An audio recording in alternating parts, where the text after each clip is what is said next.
Just, and we're back. This is American Zarathustra. Thank you for joining us today. We have a really different show, a very special show, something that you do not hear of very often in the white identitarian sphere. We have with us a member of the white positive community, the Alabastard. How are you today? I'm good. How are you? How are yourself? I am very good, tired, overwhelmed a lot on many fronts, but never too tired to have a really, really cool conversation with a really cool person.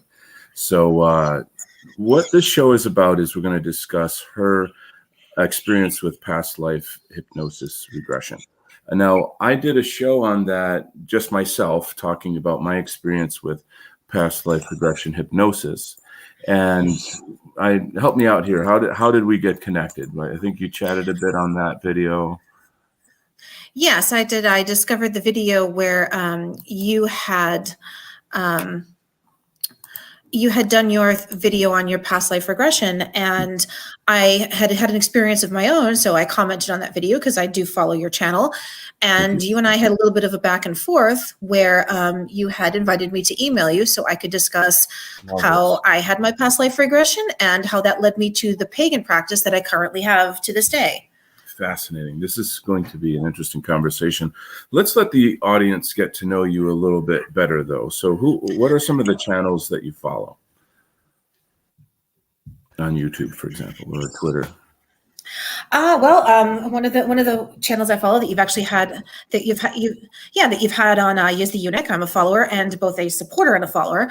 I follow Don the Pleb. I follow the No White Guilt, which I was led to by Yiz. I regularly appear on a Sniper's Nest, which is a libertarian channel.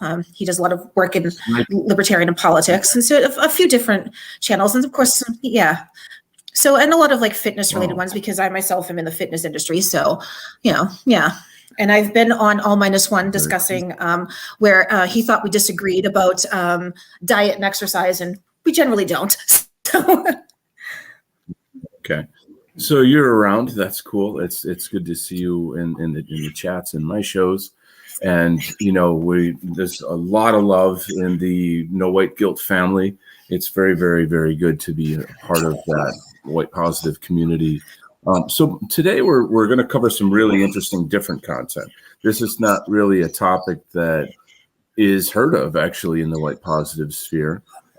So I'll put the link to my past video on my experience with past life regression in the show notes. But let's focus on your experience. How did you come to hear about it? And then why did you do it? What was it like? And how, what was the transformation afterwards? Well, there's a good reason why I did that. Really dates back to childhood. When I was a little kid, ever since for as long as I can remember, I would have nightmares of myself. The house was on fire around me, and whatever I had to do, I had to get my pet cat out. And this was a recurring nightmare I had up through my 20s. Yeah. And it was intermittent as to how often it would occur, but it was a common thing. I would wake up as the house was falling down around me. And this is a dream I've had ever since I was a little kid. And I remember that, and fast forward a couple decades later, a friend of mine she'd been taking a hypnotherapy course. And one of the things that they were doing was teaching people how to do past life regressions. So I offered to go into this class with her and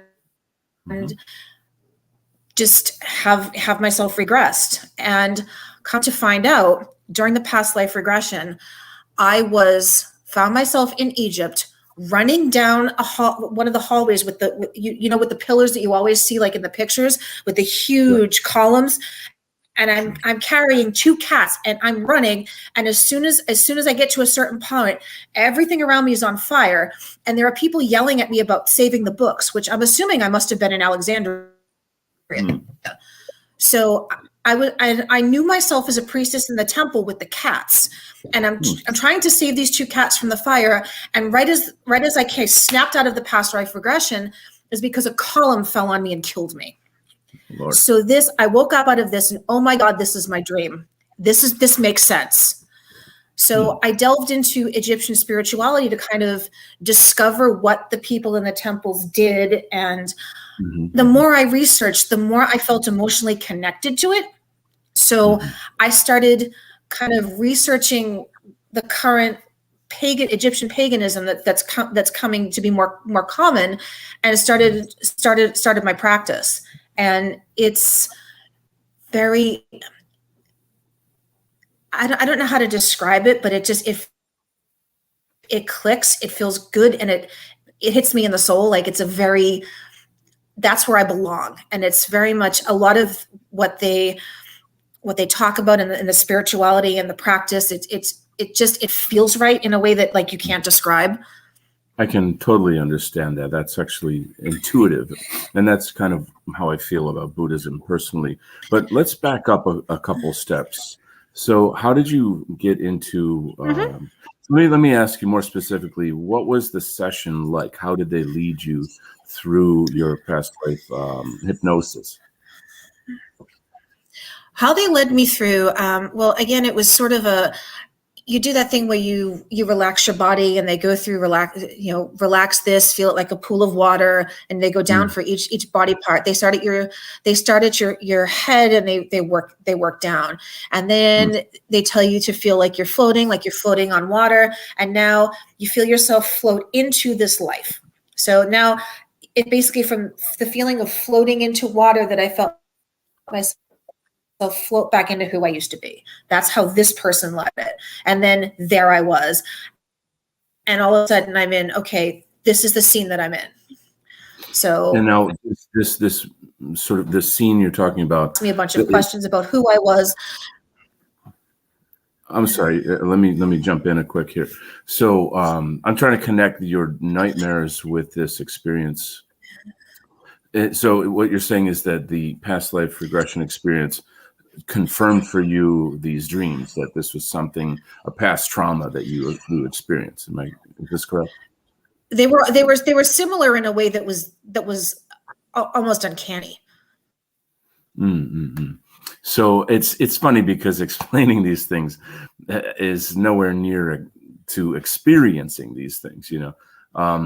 As far as your state of hypnosis, what was that like? What's that experience like? Is it like sleeping? Is it lucid dreaming? Like, how could you describe that experience? It was, I would say lucid dreaming is probably the best way to describe it, because I could sort of hear him leading me, but then at the same time, the experience was completely immersive. Like I was in the emotions. I could feel the fur of the cats. I could feel my sandals slapping against the stones. You know, I could hear the fire. I could feel the heat of it. So, but I could also hear somebody tell me what's happening next. Tell me what's happening next. And I'm looking around and I'm just like, and I'm talking, but yet I'm fully immersed in the experience. So it was, I guess, lucid dreaming would be the best way to describe it, because part of you knows it's not real, but then there's moments where it's so immersive that you can't discern it from reality. This is an interesting topic. See, this is the thing that I'm interested in, is what is reality? And I'll back up a little bit and just kind of talk through the things of perception. Our bodies, our senses, these are the tools of perception. And then our mind kind of puts it all together in an experience that we call reality. But yet inside our mind is another kind of experience. You have memories, thoughts, fears, desires, all kinds of filters that have emotional sort of triggers connected to them, or emotional dimensions to them. And so if you're, let's say you're having a nightmare, everybody has nightmares, right? So, and we feel terror, we feel fear. Right. Yet then we wake up and we say, oh, it wasn't real, but yet our heart is racing. So it is real in a way, in some kind of way. So then another question is, what's the difference between memories and dreams, right? That I think these things are generally understood among people, right? But I think these are important things to navigate around as you're talking about the topic of past life regression, so that you can have a sense of like, is this authentic? How do I know that it's authentic? You know, what gave you the experience that you feel that this is authentic?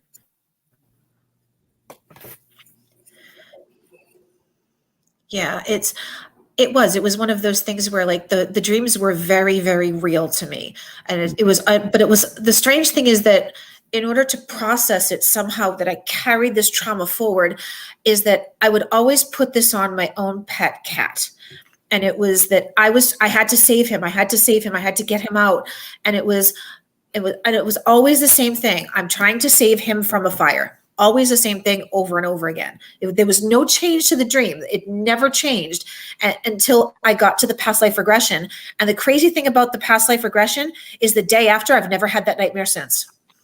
Oh, wow. Fascinating. So, I mean, there's different ways. Oh, go ahead. I'm sorry. You're going in and out. Could you repeat that again, please? I said, ever since the day after I had that nightmare, I have not had it since.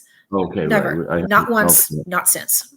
I'm sorry. Okay. So yeah, I'm trying to look at this objectively, and I mean, I've had the experience myself, and I believe in reincarnation, all these things, but in a sense, I'm sort of advocating for, say, the materialist or the person who is, skeptical or these kinds of things. So it's just an interesting discussion because it's really a reflection on the nature of the mind, the nature of the spirit.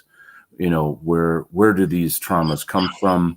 How do we cope with them? And it's fascinating that you could say that you were healed in some sense by this hypnosis. Would you say so?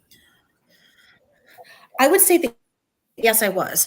And it also brought me to a spiritual practice that feels right to me on a soul level that has actually, for the longest time, I had left Christianity just because I grew up Irish Catholic with a very, very negative experiences. And I wasn't quite an atheist, but I wasn't quite not. It's just, I was looking for that. I was spiritually homeless at the time.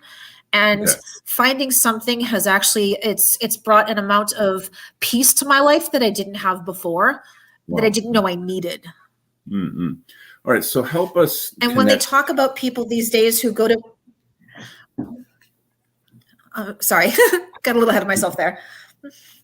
Go ahead. I don't want to interrupt you. Go ahead.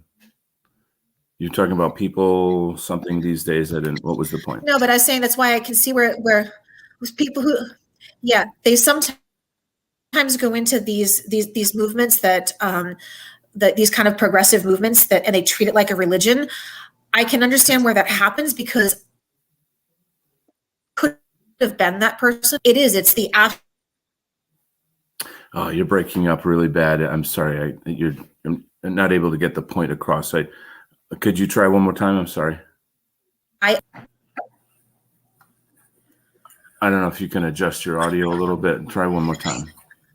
Okay. I'll just say where you left off. So you're talking about how you can understand why people fall for or go into the quote New Age movement because perhaps they had bad experiences in Christianity, or there's something that's working for them and they feel spiritually homeless. And so, this in a sense is like the New Age movement is almost something that's kind of like the McDonald's version of easy spirituality. It's something that feels and like the whole crystals, airy fairy kind of, and they don't go into a specific faith path, but that's where a lot of like the current, like you see like the TikTok witches. I find that it's usually like 15-year-old kids who feel the same way I did at that age. So the kind of like. Sorry. I'm sorry to cut you off. Well, sorry. Let's just try to pace ourselves. We'll go back and forth. So it's an exciting topic, though, and this is really personal to a lot of people as well. So my take on that is that people who are sort of trapped in that problem, in that dichotomy, they have a kind of adolescent rebellion problem where they define themselves as Wiccans or Satanists or something directly opposite of Christianity. And it's adolescent in the sense of like, well, maybe there's something in that world that has some history or legitimacy somewhere in some way, but they don't even know what that is, nor do they actually have a legitimate spiritual practice. They just want to rebel. They want to be offensive to Christians. And that's childish, honestly, but it's a thing that a lot of people go through. And it's a kind of an issue in the white positive sphere that we're not talking about. So it's an interesting thing to come up with. So it puts you in a certain light, though. I think I want to give you a fair chance to explain, like, how did your past life regression lead you to your pagan practice? Well, it had to. I started researching what happened in the temples. So I was wondering what was going on, like the temples with the cats, what all of this was about. Why would I be there? Why did the place look like it did? So I started to research what it was that I saw in this past life regression. So I discovered that there were priesthoods and in various temples in Egypt, they would have the sacred animals that they would care for. And so the priestess the priest and the priestess, they would perform their rituals, but then they would take care of the animals. So in this particular situation, I would have been one who was responsible for caring for the animals, feeding them, bathing them, all as a sacred act of devotion was caring for the animals. So, and the more I read about that, the more it made sense to the way I felt about my own pets, is that I felt almost like a devotion to caring for them. And somewhere along the line of doing my research, I discovered that Egyptian paganism was an actual spiritual practice,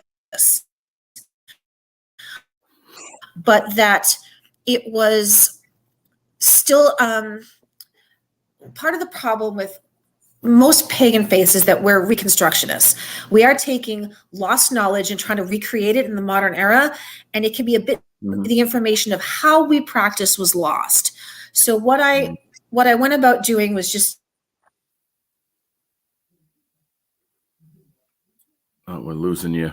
So forth that would. I'm sorry, you got cut off there. You repeat that? You started doing something? Yeah. I started researching, reading books, there were some online communities, talking to other practitioners, and there was a local group near where I was at the time that would meet and discuss there. And I found out that these people had a lot of the exact same experiences I was having. They had the same feelings. They had a lot of the same wants and needs. And so I decided to kind of investigate the practice a little bit.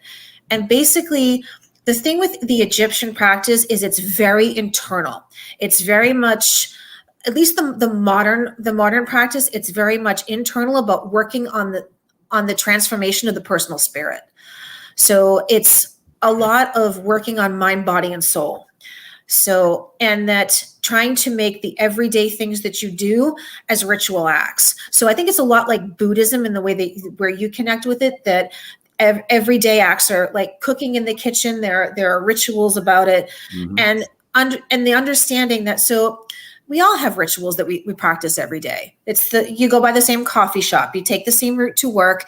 Those rituals have a bit of a sacredness in their own way, and the Egyptian spirituality goes through and it works on connecting you to those aspects of the spirituality. So it's very important to me personally to have that in my life, because it feels me connected to something greater than myself. Mm-hmm. May I ask you, this is kind of a difficult question, but what is the cosmology of this practice of this paganism? So the meaning of that question is, so for example, the Gnostics would believe that the true creator is sort of in between us and the demiurge. The demiurge created the material world and trapped our souls into this world, and all material things are evil, and we need to free our souls from the demiurge and return back to the oneness of God. And that's a Gnostic cosmology. A Buddhist cosmology is life is suffering. You're trapped on the wheel of reincarnation. The goal of this religion is to become free from suffering and enter nirvana, where you're never reborn again. So what's the cosmology of your faith, and what's the name of this Egyptian paganism? Well, they call it Kemetic paganism because Kemet was the ancient Egyptian word for Egypt. It meant the black land, which had to do with the soil from the inundation of the Nile. And the cosmology of Kemetic paganism is basically that the gods are, the depictions of the gods, what they are is they're the energies of the universe, that everything has its own energy. There's the energy of love, there's the energy of anger, the energy of war, the energy of ritual, there is the energy of just all kinds of things. And each and every aspect of these energies is how, and your relation to these energies, and how do you connect to that? How do you connect to the spirit of friendship? Do you connect to the spirit of your home? How do you connect to the love you have between your partner? These things are all energies that are available within the universe, and they gave them names. Mm-hmm. So, okay. Like, for example, the goddess that I do the most work with, Sekhmet, she is of medicine and healing. And basically I do my work as a sports physiotherapist. I do that. And a lot of times I have a ritual in dedicating my day's work to her in the beginning and in the end. So that's how I connect with, that's the energy, and that's the energy most prevalent in my life. And therefore they consider that your patron energy or your patron goddess. I understand. It's something that was told to me once. It's by Frody. If you're familiar with Frody's show, Guide to Culture, he practices the paganism of his time, his people, and he said something that's unique about pagans, is different from the Abrahamic religions, is that time isn't linear but rather cyclical, and that this notion of history is going to end, and we have to be at this, pearly gates or something or other. He sees it that it's just seasons that go around and around. It's not a kind of you begin here and you end there, and you must change in this manner, but rather to kind of go with the flow of these cycles and these changes. Does that make any sense to you?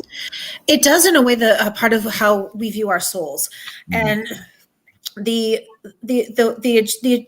Kemetic paganism views the soul as, we start with the lowest animal as their experience. So, for example, your life would start as maybe, let's say, a fly, and you work your way up and experience being each different type of animal on the earth until you finally finish off as human, and therefore you wind up, you finish your path, you've gone through what you can do, and you can either start that again if you choose to, or you can go into the other side and guide other souls along their path on that journey.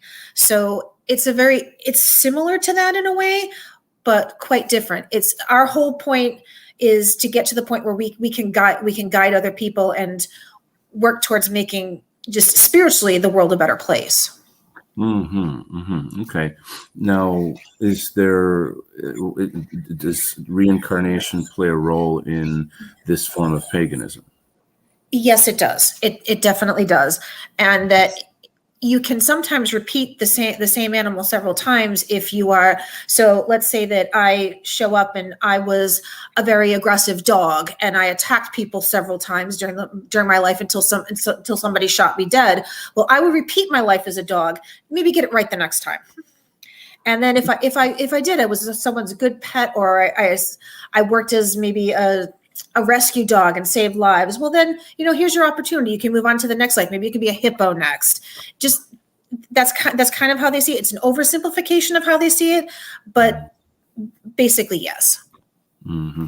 Reincarnation is a fascinating topic, and it's perhaps very complex, and maybe too complex for me to speak well on. I can share what I know from my Buddhist practice and my studies of Eastern cosmology, but even see that my thing is, I've been going very deeply into studies on Hermeticism and Gnosticism, which are very, very parallel with Buddhism. And most Westerners, especially people in the white identitarian movement, don't know anything about Eastern philosophy, anything about it. So it's not, I'm not insulting them by that, but I'm just saying that I feel the way I see the world, because I've been around the world, is that there's kind of two sort of orientations. One is the Abrahamic religions, and the other is what I would just simply call indigenous religion. Because the difference is this, obviously the Abrahamic religions are very sort of based in the Jewish history. Obviously, there's Christ is a whole other topic and a realm in and of itself that deserves its own theme, its own show. It's a topic in itself that I don't want to get too far off track here. So, whereas the indigenous ways of the world are just based on natural law, and so if you follow natural law, you understand natural law, you can live harmoniously, and you can evolve spiritually, mentally, even civilizationally. And so I'm not trying to position myself as the guy that has all the answers, but rather just as a person who is seeking answers from other people. And I'm kind of corroborating all of these different fact points together to have a more full understanding of what reality is, what life is. So you're adding a kind of a piece of the puzzle in this. Well, I would say that I don't have the answers. I have my answers. And that's what I think there's one of the things with paganism, and what we see is we look at the gods as just different. Your ability to connect with these energies is different. So the best way I can describe this is, as I go through life, I am an aunt, I am a sister, I am a daughter, I am a wife, I am a friend. I don't change in that instance. I am still who I am. Mm-hmm. It's just that it's the person who is coming to me and relating to me. It's their experience of me is what's changing. So my niece isn't wrong to decide that I'm auntie to her, and my sister's not wrong for saying I'm her sister. It's their ability to connect with me is what changes. Their ability to perceive me. And I think that God in and of itself, I probably see a face of the same God that the Christians know. It's just that my capacity to relate to that energy is what shifted here. And this energy is giving me the face that I can most relate to and connect with. And that's how paganism basically sees all religions. Yeah. It doesn't matter, because I've come to it like Hellenistic, I've come to it also true, I've talked to other Comedics, and we all see it the same way. Yeah. So I think it's just a different flavor of ice cream, so to speak. You're touching on a very fascinating and vital topic, and that is, seeing how do we see ourselves, how do we see God, how do we see ourselves through God, what lenses do we have? What determines these things? It plays into the question of past lives as well. We have a question in the audience by Jack Bennett Armstrong. My question has always been, how do I know that the visions I saw during my regression session were real and not my imagination? And then this is the general question here. So one thing I wanted to comment on that subject is I, of course, have the same question. And one thought that came to mind, just in my own reflections of my experience, is that perhaps this is some kind of archetypal experience, that the deep subconscious is perhaps, I mean, again, here, I'm trying to quantify past life regression. I'm just, sort of wrangling with the information here. So I'm saying, could it be, are these real memories? Or is there some kind of deeply subconscious archetypal symbolisms that are coming together in these narratives that are the deepest narratives of who I am in a mythological way? So, in my experience, I was a chieftain in India. I was a doctor in France during the Industrial Revolution. I was a hunter tradesman on the Silk Road. I was a Scythian, I got killed by the Mongolians. And then through reflection, I later thought, oh, that experience explains why I'm like this now.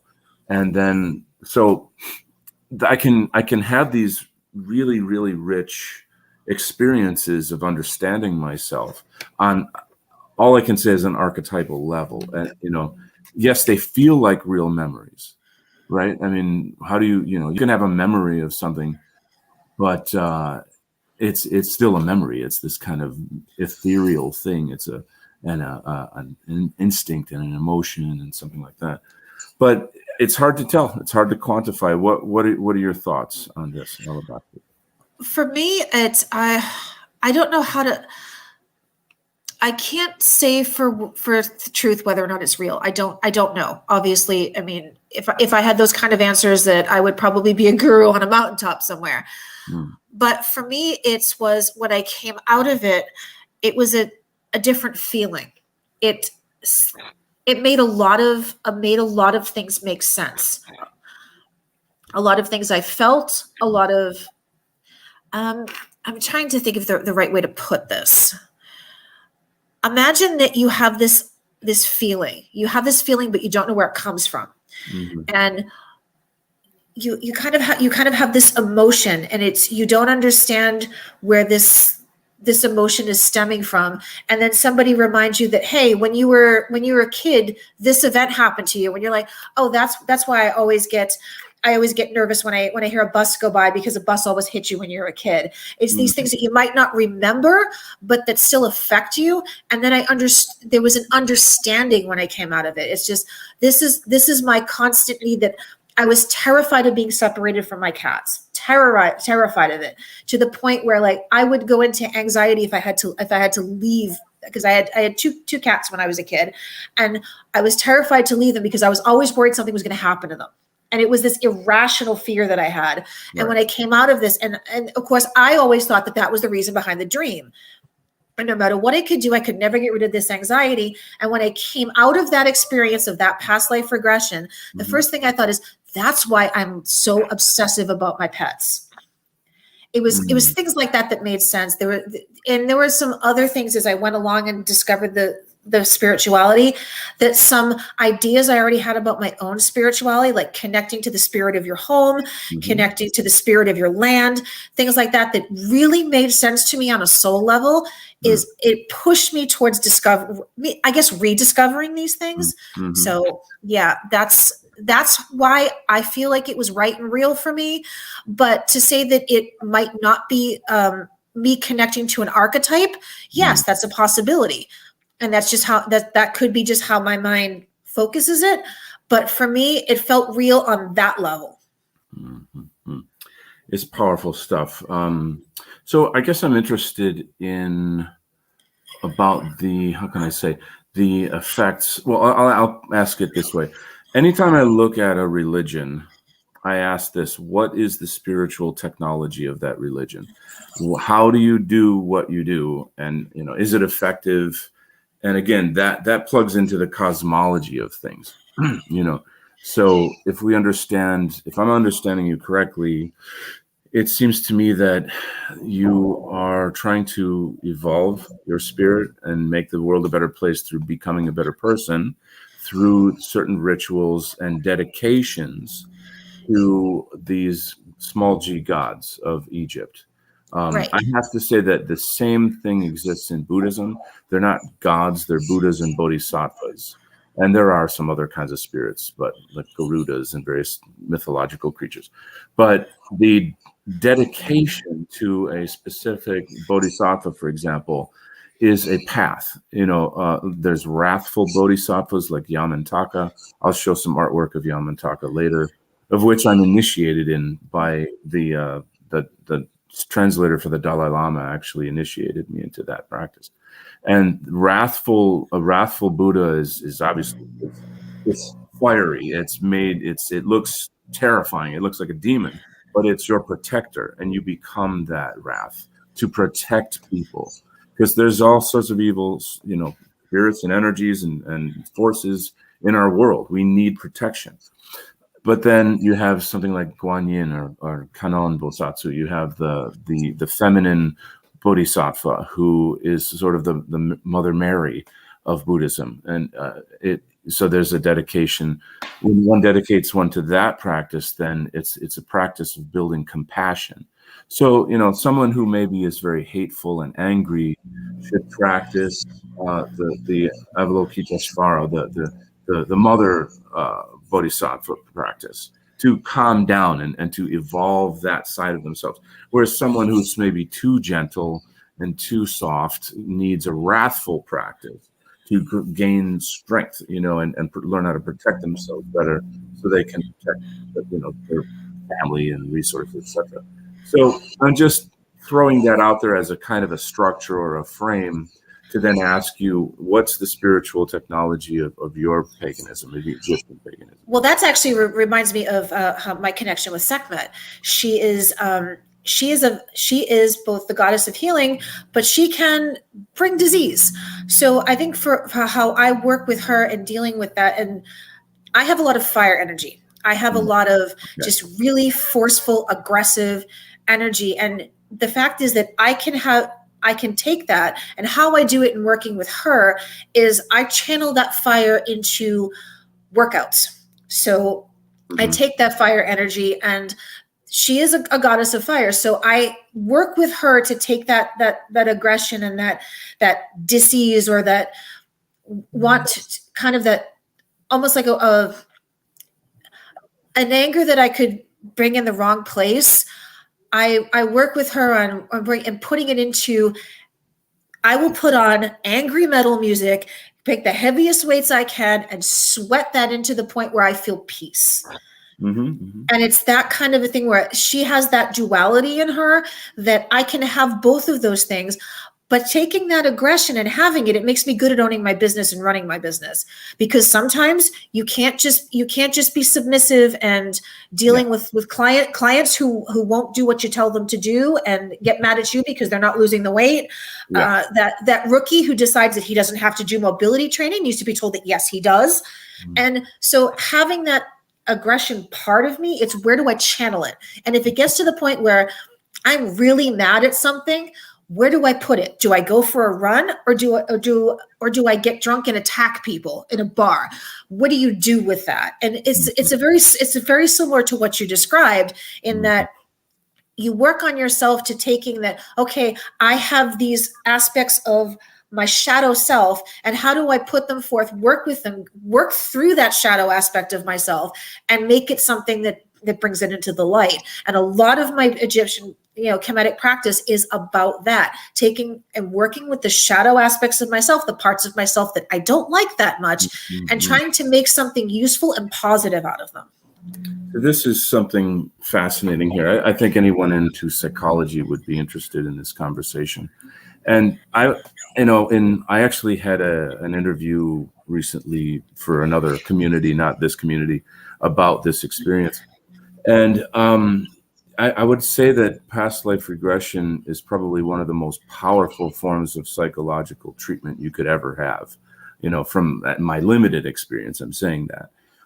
But this reflection that you're having about who am I, what are my traits, what are my problems, how do I navigate these things? I have to first see them and then contemplate how do I cope with them. You're being able to say I'm like a fire element, I'm a water element, for example. And so you know the way you are. Now you can create very bad karma with your natural energy, or you can create good karma with it. Fire can create or destroy, So it's important to have these kinds of experiences so that we reflect on who we are and where we fit in our own life narrative. And everyone in the chat, and everyone in the world, we all have a private, story of our personal narrative of our life. And why did this happen to me? Why am I afraid of this? Or why do I desire that? Do I know where I am? What's instinctively true to me? So, like, for example, people who are drawn to paganism I'll first say people who are mature and make that choice as an adult and not as a form of rebellion against Christianity. If they do that purely out of wholesomeness and truth, then there's got to be something innate there that maybe a past life has something to do with, that they have a deep inner connection to that cosmology. They feel at home in that worldview, if you will. So do these things make sense to you? Yes, and I can explain a little bit further with some of the tools of our spiritualities, because we see our being as multiple different facets, and they have terms for it. For example, we have the Ab, which is your heart, your emotional self. You have the Ak, which is your mind, your intellect, your logic. Mm-hmm. There's the Ba, which is the parts of your personality, and the Ba is ever changing. So your personality will change based on the experiences, the things you go through, the people you meet, the places you live. So if you move, like when I moved across country about 10 years ago to pursue my work with the NHL team, that had changes on my Ba, and I had to work through those. You have your Shut, which is the shadow aspects of yourself. You have your Ket, which is your physical body, which is what like just your basic, the difference between your body and your soul, which is your Sa, which is your spiritual body. And then you have the Sekhem, which is your personal power and what you do with your personal power. Mm-hmm. So do you put your power out in being aggressive, or do you put your personal power in building yourself up and building others up? So how do you use that power? Do you go out and do outreach in the community, or do you just, yell at your neighbors to get off your lawn? There and how you utilize all these different aspects of yourself and integrate them and work with them, through them, and to create yourself as a better person is mm-hmm. the entire core tenets of basically of the religious practice. I see. This is fascinating to me because it seems to have a correspondence to the chakras and energy centers that go up the spine. Would you think there's any relation to that? I would say that I think, as I said earlier, that all religions they connect with these energies in some way, just differently. So yeah. I wouldn't be surprised if we went through and they corresponded to the chakras. It's kind of like when I do my work with trigger points. When you do trigger points, when you're doing like a sports massage and I'm doing a trigger point work, if you lay the pattern of the trigger points out, they correspond with the acupuncture points.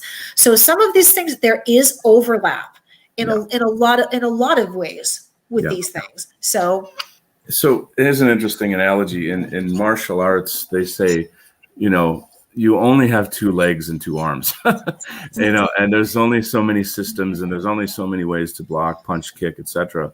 So, maybe the same goes for our energy centers and our energy bodies. So this is a new kind of topic for a lot of people.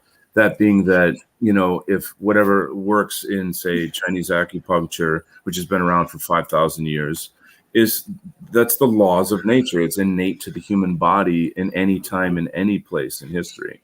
So, you have in India, they have different words, but, similar, et cetera, et cetera. What you're saying and what I'm hearing in a lot of the Hermetic practices, there's, and even in Christian Gnosticism, they have names for the different energy centers that correspond with the 12 disciples.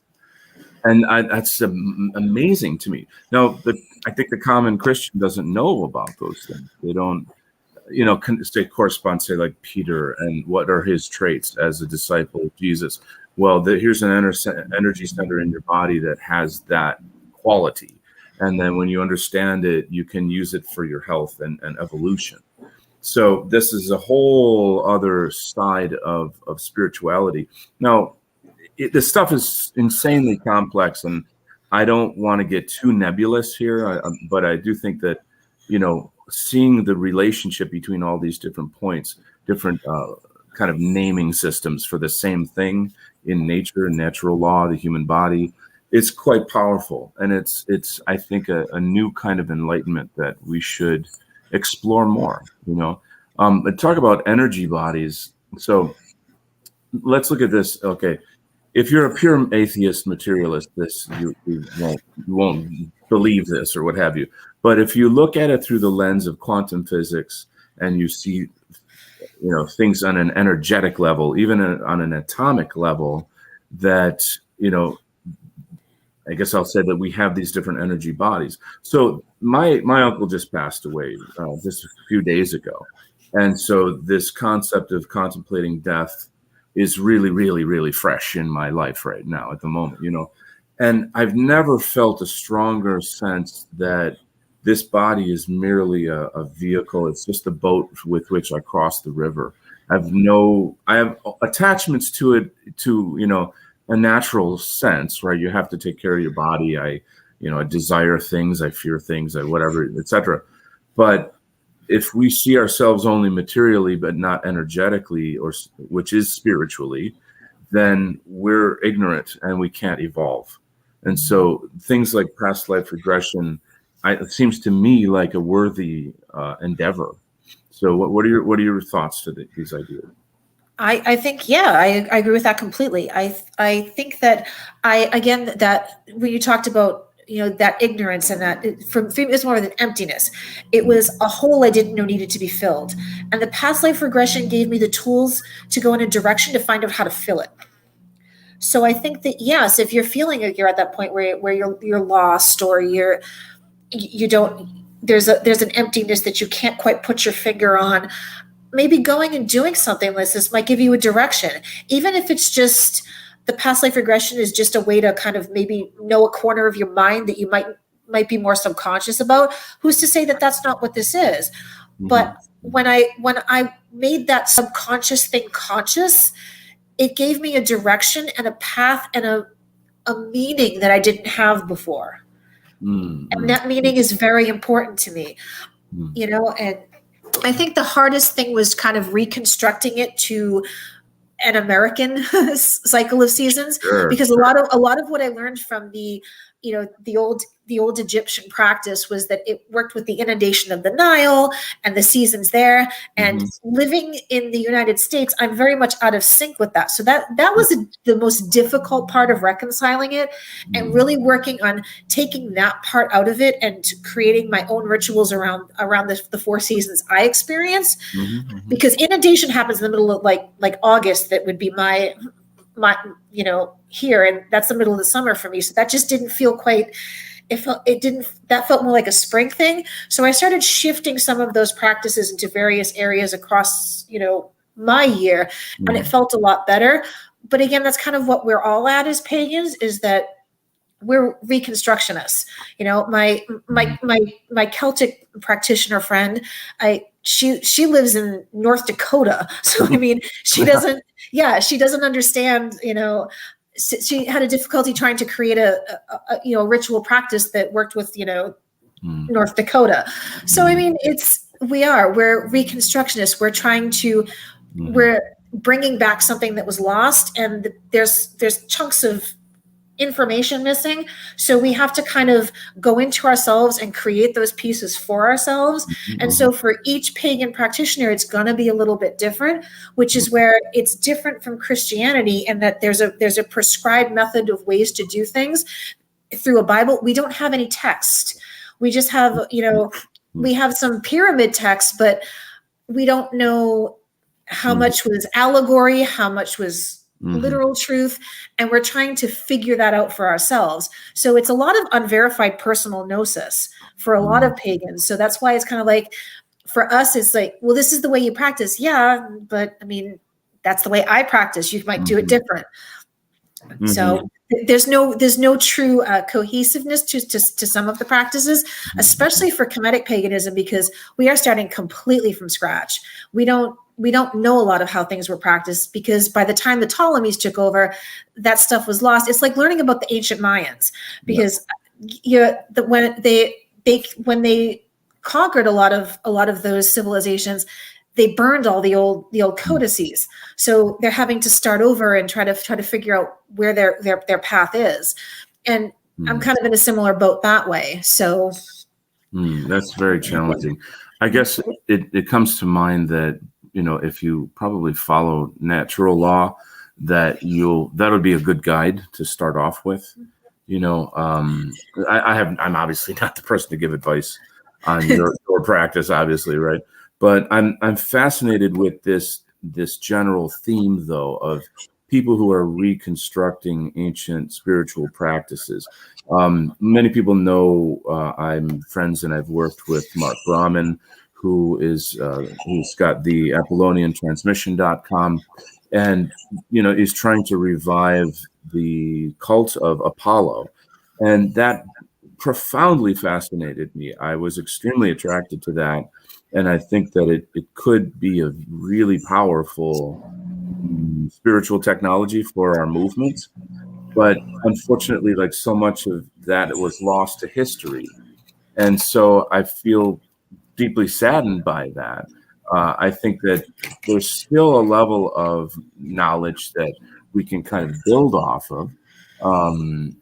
There's I think in some regard perhaps we can invent it to some extent, only insofar as that it has to be rooted on something. It has to be real. There has to be a basis of something there. But I can tell you, as a person who's practiced Buddhism for many, many years, you can apply the same spiritual technology to different gods, but there's dangers in that. There's dangers in that. I don't know Apollo. I don't truly know his character. I don't know what he would require or demand, or if he would punish if he didn't get things done a certain way. You know what I'm saying? You don't. Think of the gods of the Greco-Roman gods. They're very moody. They're very humanistic in a lot of ways, and they can be very wrathful. So you don't tread lightly into this topic. This is, it's just something I find interesting. I really feel that the Western spirit, the Western soul, is, it is linked to these pre-Christian traditions, of which there are very many, right? All over the white world, if you will, the imperium, as I like to call it. And some cultures are still in touch with it, in sort of like in Russia and Central Europe, and the Irish are really connected with their Celtic ancestry and those traditions. I think that it's healthy and positive. We need to go back and explore these things. At the same time, though, I do feel that something's wrong here, in the sense that I don't know how to put this, but this is really dangerous to say this. I'm just going to throw it out there. But I feel that Christianity itself has led people away from Christ in many ways. That the lost years of Jesus, the Gnostic Bible, the Nag Hammadi, the Gospel of Thomas, there's so much more to Jesus's teaching that is not present or taught in, say, the Catholic Church. And I'm not saying that you couldn't get there from here, kind of thing, or that maybe it's coded into some kind of language that I don't understand. But I feel that, like, the Christ spirit is the same as the Buddha spirit. It's the same as any great spirit or God that came to free us from suffering. And life is suffering in the third dimension in this planet. We're born, get sick, suffer, and die, and over and over and over. How is that a good thing? So from a pagan perspective, is reincarnation evil? What do you think? Well, in my tradition, no. It's just part of a soul's evolution, and in order to make themselves greater. So myself, I don't consider that as evil, because I consider that as just a greater goal. I mean, it doesn't mean that I can't do in this life something that I might have to repeat it for, because I didn't do well with the tools I was given. So that's part of tools as you come here. What do you do with them? And you are responsible in the end for what you do with what you're given. I see. So what, if any, is there a kind of an end, a goal, a sort of like an enlightenment, or a sort of a heaven that one goes to? Do you understand, in your practice, is there some kind of a goal, or is it more simply about just evolving in this cyclical existence?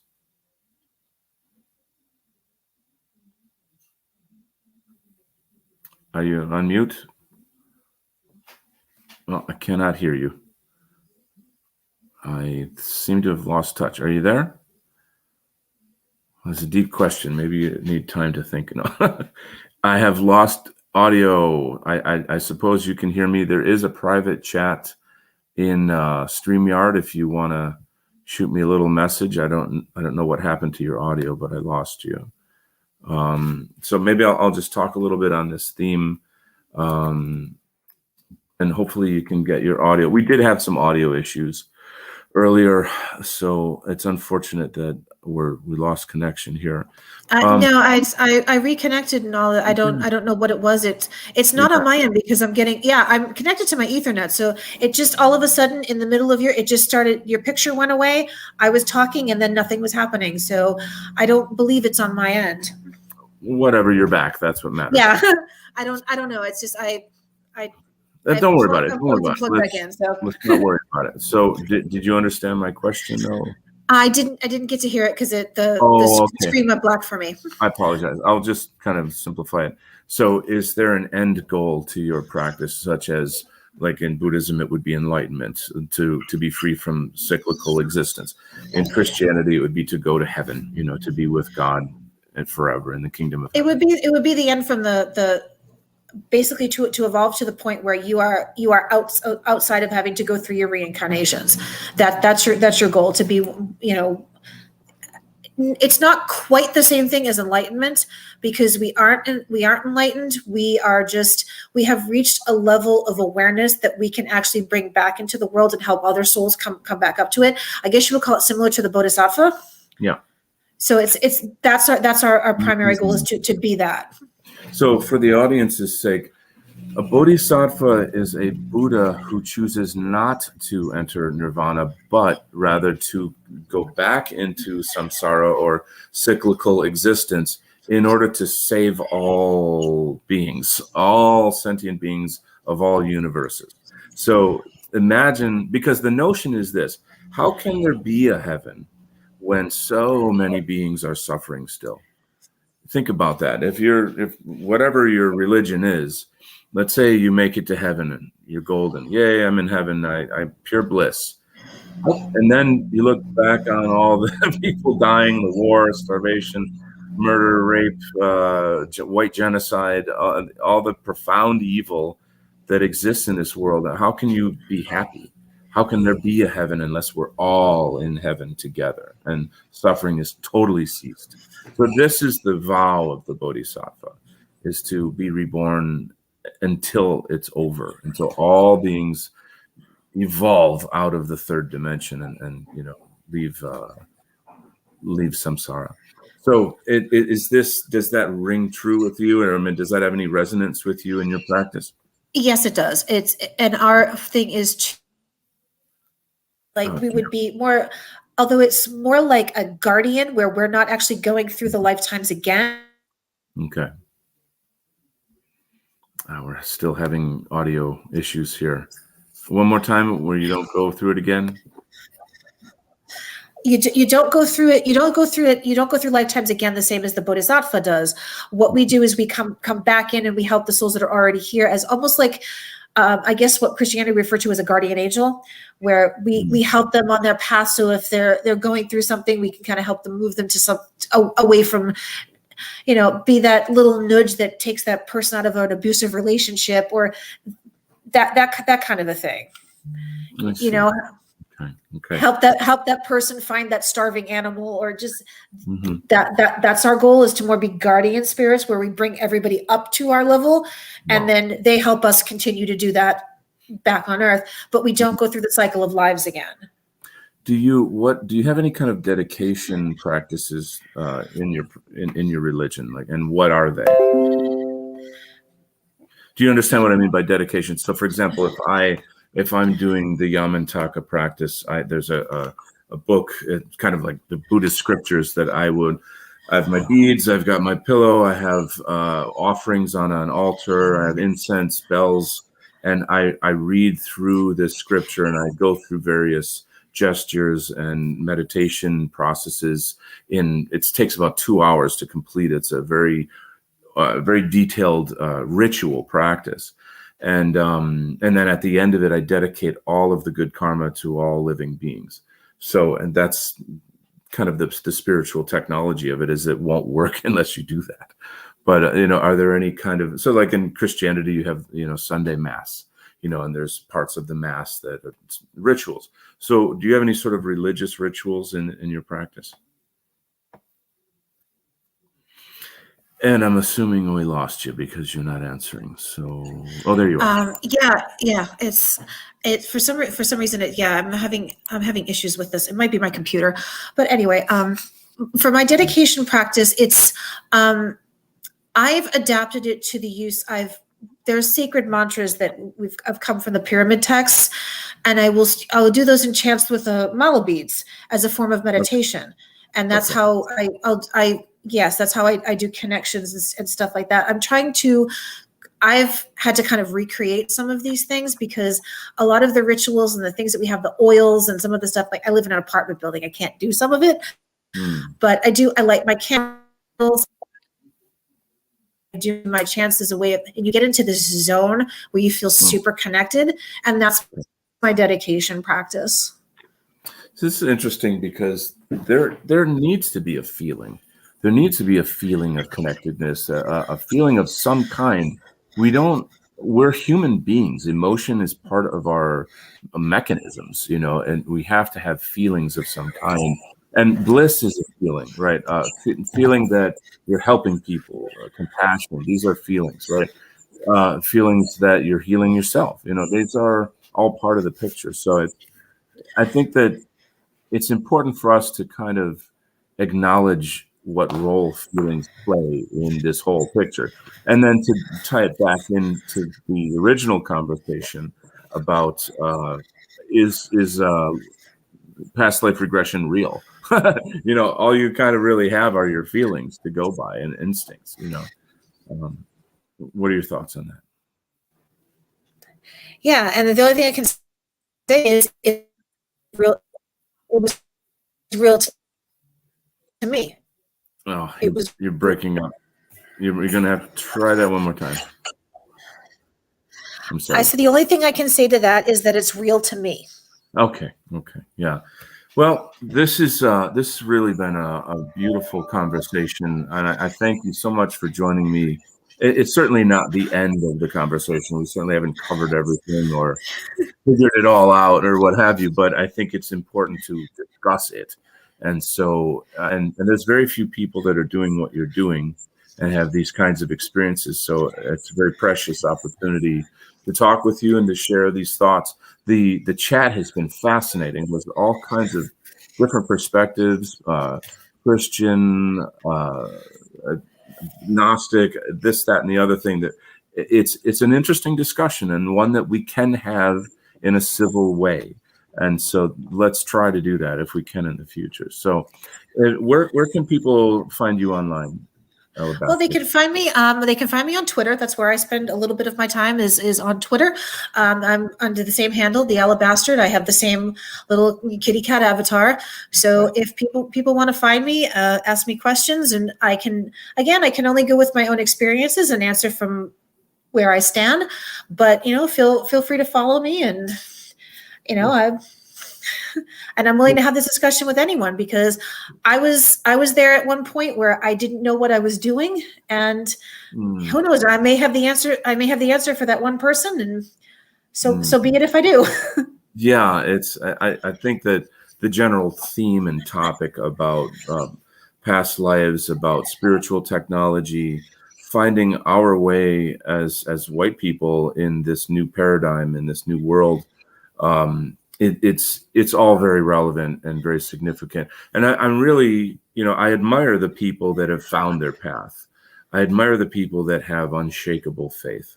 That's wonderful. Good for you. Not everybody is you. I'm not you, right? I'm not and it's, I think if you're going to help people, if you're so certain of your spiritual path, you have to learn to listen and not just kind of preach. You have to understand where are people coming from first and identify what's happening in their lives. Unfortunately, I don't know, or fortunately, I don't know how to explain it, but we all have different kind of traumas in our life and in our past lives that create us and make us who we are. And until we figure those things out and then have some kind of spiritual technology to cope with it and change and move on, evolve, then we're going to continue making the world a bad place, right? Because of who we are as people. So let's take some karmic responsibility. Let's get involved in these discussions. I'm always game for this kind of stuff. Obviously, I'm very comfortable with this topic, and so I just wanted to thank also everybody in the chat. I've seen some brilliant comments in here, great questions. We couldn't cover it all. I just want to. We've been on for an hour, so maybe we'll continue this in other shows. So, Alabastard, thank you for joining us. And I don't know if I should say God bless you, or what would I say? What's the proper greeting? As long as you mean it, I'm happy for whatever you say. Okay. Well, God bless you and everybody in the audience. Thank you so much for joining us on American Zarathustra.